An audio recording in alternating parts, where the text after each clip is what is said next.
अस्सलामुअलैकुम। मेरा नाम अशफ़ाक़ है। ये कहानी सच्ची कहानी है। एक बार मैं अपनी दादी के घर रुका हुआ था। मेरी दादी के घर में एक जगह है जहाँ से नीचे से आवाज़ लगाएं तो ऊपर भी आवाज़ जाती है। तो एक दिन मेरी कज़िन ने आवाज़ लगाया, पापा चाय बन गई है, नीचे आ जाएं।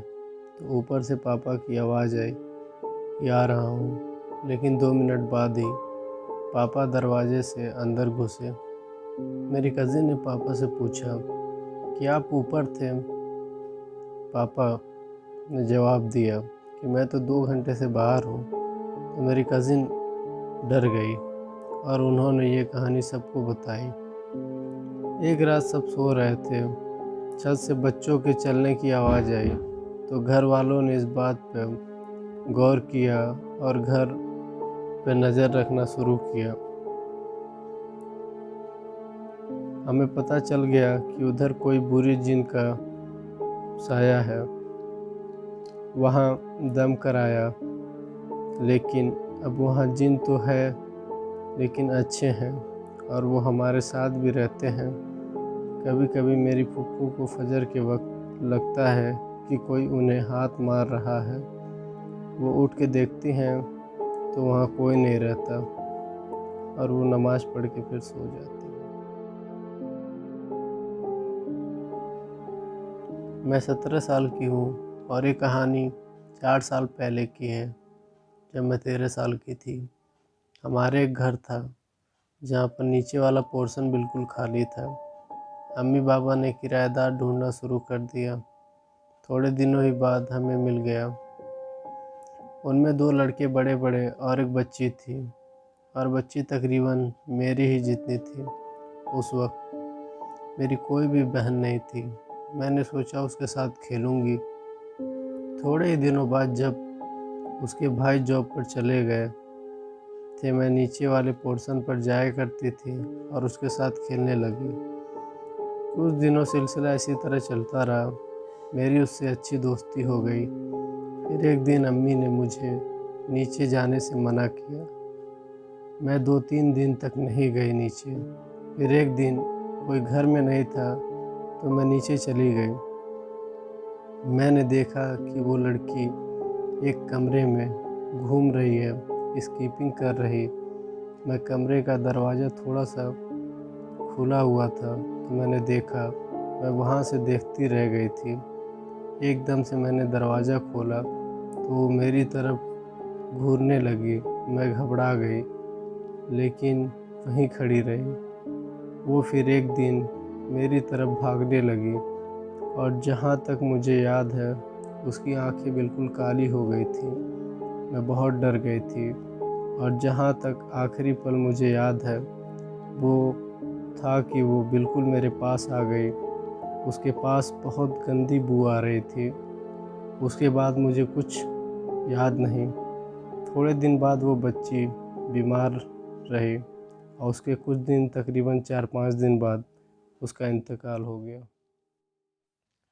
मेरा नाम सना है। वैसे तो मेरे साथ अल्लाह का शुक्र है कभी कोई पैरानॉर्मल एक्टिविटी नहीं हुई, मगर वो औरत की हंसी मैं कभी नहीं भूल सकती। एक टाइम ऐसा था कि मैं काले जादू और सिफली इल्म के बारे में पढ़ने का बहुत शौक़ रखती थी। ऑफ कोर्स मैं किसी के ऊपर जादू करने की नीयत से नहीं पढ़ती थी, मगर मुझे उसके बारे में जानने का बहुत ख्वाहिश होता था। फिर मैंने एक आमिल की वीडियो यूट्यूब पर देखी। वो प्रॉपर तरीके से बताता था कि तावीज़ और चिल्ला कैसे काटते हैं। वो काला जादू सिखाता था। मैं उसके यूट्यूब चैनल का नाम तो नहीं बताऊंगी, क्योंकि मैं नहीं चाहती कि आप लोग कोई उसका वीडियो देखें। मैं एक बहुत ही बहादुर इंसान हूँ, किसी चीज़ से डर नहीं लगता था, लेकिन मैं इस इंसान की वीडियोस बहुत देखती थी। तो एक रात ऐसा हुआ कि मैं नमाज़ पढ़ के सोने चली गई और हमेशा की तरह मुझे एक बहुत ही ख्वाब नज़र आया। याद नहीं आ रहा, फिर भी मैं उठकर बैठ गई। वक्त देखा तो 4 बज रहे थे। और मुझे मुस्तकिल किसी औरत की बहुत ही अजीब सी हंसी की आवाज़ आ रही थी। मैं उसे जितना हो सके इग्नोर कर रही थी, सोचकर कि मेरा वहम होगा, लेकिन मुझे 1 घंटे से हंसी की आवाज़ आ रही थी। और फिर ये सिलसिला रहा 3 रातों तक। मैंने नमाज में अल्लाह से तौबा की और कहा कि मैं आइंदा कभी ऐसी चीज़ें नहीं देखूंगी, प्लीज़ मुझे बचा लें। तो फिर वो आवाज़ें आना बंद हो गई और कुछ वक्त बाद मैं नॉर्मल हो गई। मेरा नाम समीर है। मैं अभी अपनी नानी के घर रहता हूँ। हमारे घर ऊपर वाले पोर्शन में एक रूम है जो हमेशा बंद रहता है। वहाँ पर फर्नीचर और घर का सामान है जो 2-3 साल बाद ही यूज़ होता है। उस रूम में अक्सर रात में लाइट ऑन ऑफ हो जाती थी, हम बंद कर देते थे। कुछ दिनों से डेली यही रूटीन थी। एक दिन मैं साथ वाले रूम में बैठा अपने दोस्त से बात कर रहा था तो उस रूम के दरवाजे पर किसी ने ज़ोर ज़ोर से हाथ मारा। तो जो भी ऊपर बैठे थे वो सब डर गए। मैं भी आवाज़ सुनकर रूम से बाहर आया तो दरवाजे को लॉक खुद ही खुल गया। तो मैंने इतनी देर में सूरह यासीन मोबाइल पर चला दी और उसी रूम में चला गया और अपना मोबाइल चेयर पर रखा और वहीं बैठ गया। फिर कुछ मूवमेंट नहीं हुआ। कुछ हफ्तों के बाद मैं उसी साथ वाले रूम में सो रहा था।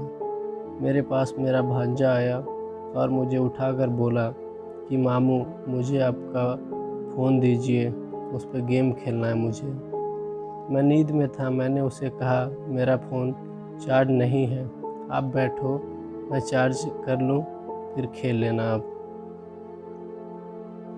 मेरी मामी थी। मैंने बहन का पूछा तो वो बोली वो तो नहीं आए। मैं वापस गया वहाँ पे तो मेरा फ़ोन देखा मैंने, वो अनलॉक पड़ा हुआ था और उस पर यूट्यूब पर कार्टून चल रहा था। वहम समझकर फिर सो गया क्योंकि मैं रात से जग रहा था और सुबह ही सोया था। कुछ देर बाद मेरी भांजी आई मेरे पास और मुझे उठाकर बोली मामू आप हमेशा इस रूम में सोए रहते हैं, जब भी मैं आती हूँ उठाने आप हमेशा सोए रहते हैं, उठे मेरे साथ खेलें। मैं परेशान होकर भागा और दरवाज़ा खोला और नीचे आ गया। उसके बाद मैं जब भी उस रूम में दाखिल होता हूँ तो सूरह यासीन अपने मोबाइल में चालू कर देता हूँ।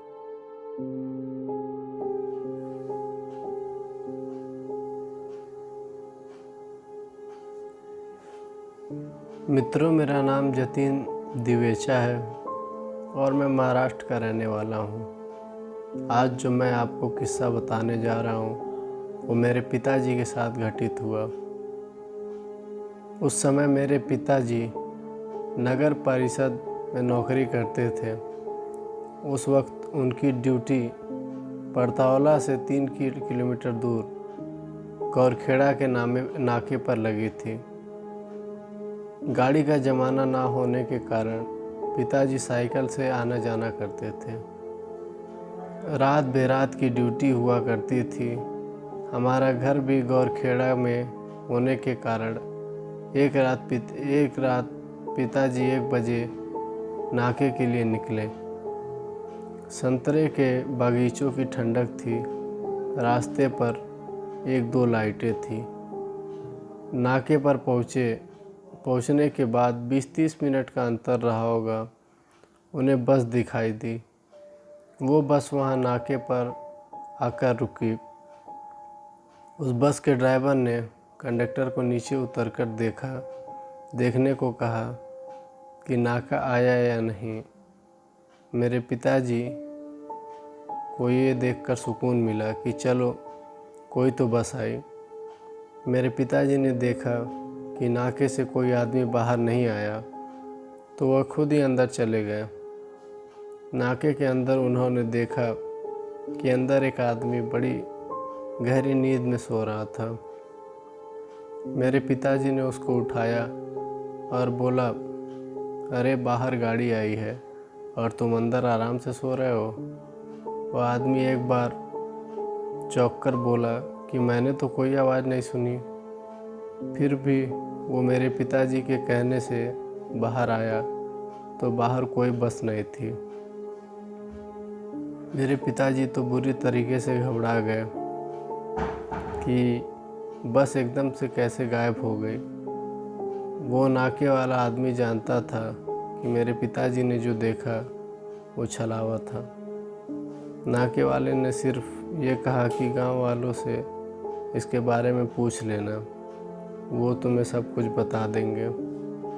अगले दिन सुबह मेरे पिताजी ने एक गांव वाले किसान से पूछा, कल रात 1 बजे मुझे कुछ सवारियां से भरी बस दिखाई दी थी और थोड़ी देर बाद गायब हो गई। तो उस गांव वाले ने बताया कि आज से तकरीबन 5 साल पहले इसी नाके पर एक बस की दुर्घटना हुई थी जिसमें ड्राइवर, कंडक्टर समेत 20-30 लोग मारे गए। तब से अब तक कई लोगों को उस बस समेत ड्राइवर, कंडक्टर का छलावा नज़र आता है। मेरे पिताजी ये सुनकर काफ़ी घबरा गए। उसके बाद उन्हें वो बस कभी नज़र नहीं आई, लेकिन वो आज भी इस किस्से के बारे में हमको बताते हैं तो हमें बहुत ही डर महसूस होता है।